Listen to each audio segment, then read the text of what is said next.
नमस्कार दोस्तों, धर्मस्य YouTube चैनल में आपका स्वागत है। आज हम चर्चा करेंगे भगवान श्री कृष्ण द्वारा उद्धव जी को दिए उस उपदेश की, जिसमें भगवान ने इस संसार और उसमें उलझे हुए लोगों की दुर्गति और उससे पार पाने का उपाय बताया है। सबसे पहले तो हमें यह समझना चाहिए कि यह शरीर जिसको हम अपना सर्वस्व समझते हैं, जिसको पालने के लिए हम नित नए पाप पुण्य करते हैं, उसका वास्तविक मूल है क्या? यह शरीर माता पिता का सर्वस्व है या पत्नी की संपत्ति? यह शरीर जीविका कमाने के लिए जिस स्वामी के लिए काम करके दाम लेता है, क्या यह उसकी मोल ली हुई वस्तु है? आग का ईंधन है या कुत्ते और गिद्धों का भोजन? इसे अपना कहें या अपने सगे संबंधियों का? सोचने विचारने पर भी यह निर्णय करना बहुत कठिन है कि आखिर इस शरीर का असली मालिक है कौन, और जिस शरीर पर हम इतना दंभ भरते हैं उसके विषय में हमें ये भी जान लेना चाहिए कि यह है तो मलमूत्र से भरा हुआ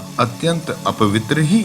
इसका अंत यही है कि या तो इसे पशु पक्षी खा लें, इसके सड़ जाने पर इसमें कीड़े पड़ जाएं, अथवा जला देने पर राख का ढेर बन जाए। ऐसे शरीर पर लोग लट्टू हो जाते हैं और कहने लगते हैं, अरे ये देखो, इस स्त्री का मुख कितना सुंदर है, इसकी हंसी तो मंत्र मुग्ध कर देने वाली है। अगर कोई स्त्री की सुंदरता को देख अपना चित्त दे बैठे तो उसकी विद्या का क्या लाभ? ऐसे में उसकी तपस्या, त्याग और शास्त्रों के अध्ययन का भी कोई फायदा नहीं। चाहे शरीर कितना भी सुंदर हो, वह है तो त्वचा, मांस, रक्त, स्नायु, मेदा, मज्जा और हड्डियों का ढेर, जो कि मलमूत्र और पीप से भरा हुआ है। यदि मनुष्य इसमें रमता है तो उसमें और मलमूत्र के कीड़ों में क्या अंतर रह गया? इसलिए अपनी भलाई समझने वाले विवेकी मनुष्य को चाहिए कि स्त्रियों और स्त्री लंपट पुरुषों का संग ना करे। सांसारिक विषयों और इंद्रियों के संयोग से ही मन में विकार उत्पन्न होता है, अन्यथा विकार को कोई अवसर ना मिले। जो वस्तु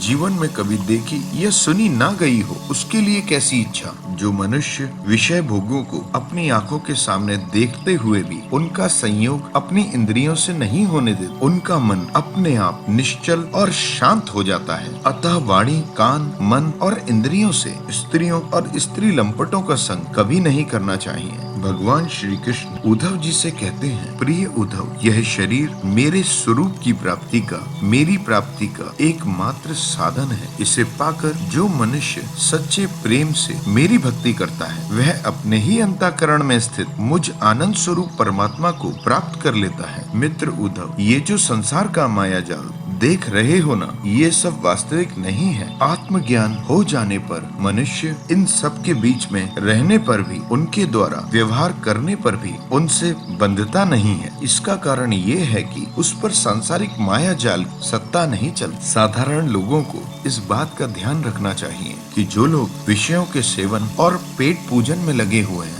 सामान्य लोगों को इस बात का ध्यान रखना चाहिए कि जो लोग इस जीवन में केवल सांसारिक भोग विलासों का आनंद लेने और किसी भी तरह से पेट भरने में लगे हैं, उन असत पुरुषों का संग कभी न करें, क्योंकि उनका अनुगमन करने वाले मनुष्य की वही दशा होती है जैसे अंधे के सहारे चलने वाले अंधे की, और उनका घोर अंधकार कभी समाप्त नहीं हो सकता।